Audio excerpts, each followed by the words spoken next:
While many companies may conceptualize bigger and better things for their businesses, there's a high possibility that employees are unknowingly being trained to accept certain changes in the workplace with a concept known as forced behavior. Let's talk about it.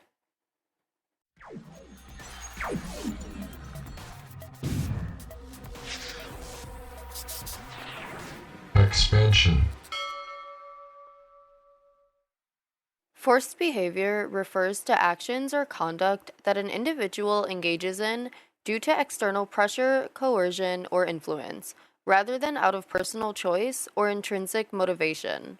It often occurs when someone feels compelled to behave in a certain way to avoid negative consequences or gain rewards, rather than acting in alignment with their own values or desires.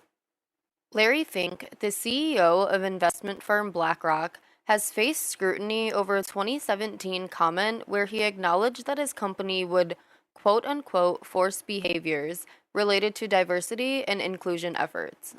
You now make a point of that's an investment criteria for you. Well, behaviors are going to have to change, and this is one thing we're asking companies. You have to force behaviors, and at BlackRock we are forcing behaviors. 54% of the incoming class are women.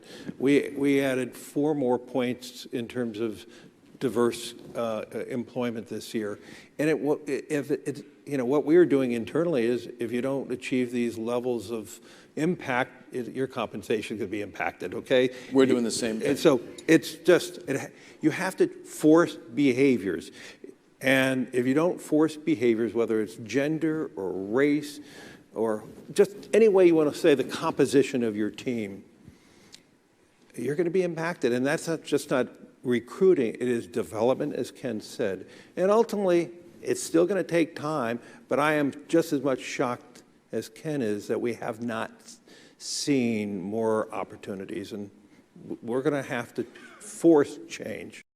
Of course, diversity is important, but why force it?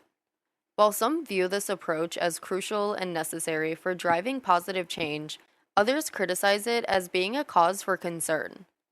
Regardless of your perspective, you have to understand that Fink's words highlight the ongoing tension between corporate responsibility and individual autonomy, really just driving the whole "you will have nothing and you will be happy" mentality. This concept doesn't sound like it's prioritizing employees' well-being or enforcing ethical conduct. It sounds like it's trying to enforce groupthink. In environments where conformity is valued over individual expression, employees may feel compelled to adopt the opinions and behaviors of the majority, even if they disagree or have reservations. When employees do not feel psychologically safe to express their opinions, ideas, or concerns without fear of ridicule or retaliation, they may engage in forced behavior by withholding valuable input or simply just choosing to conform to the dominant group's perspective. Addressing forced behavior in these contexts often requires a multifaceted approach that includes fostering a culture of trust, respect, and psychological safety. It should also include providing opportunities for open communication and feedback, promoting diversity and inclusion, and empowering employees with autonomy and decision-making authority within their roles.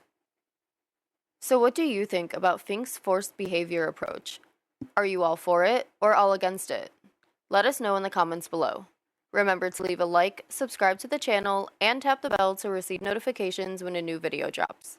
Thanks. TecXpansion.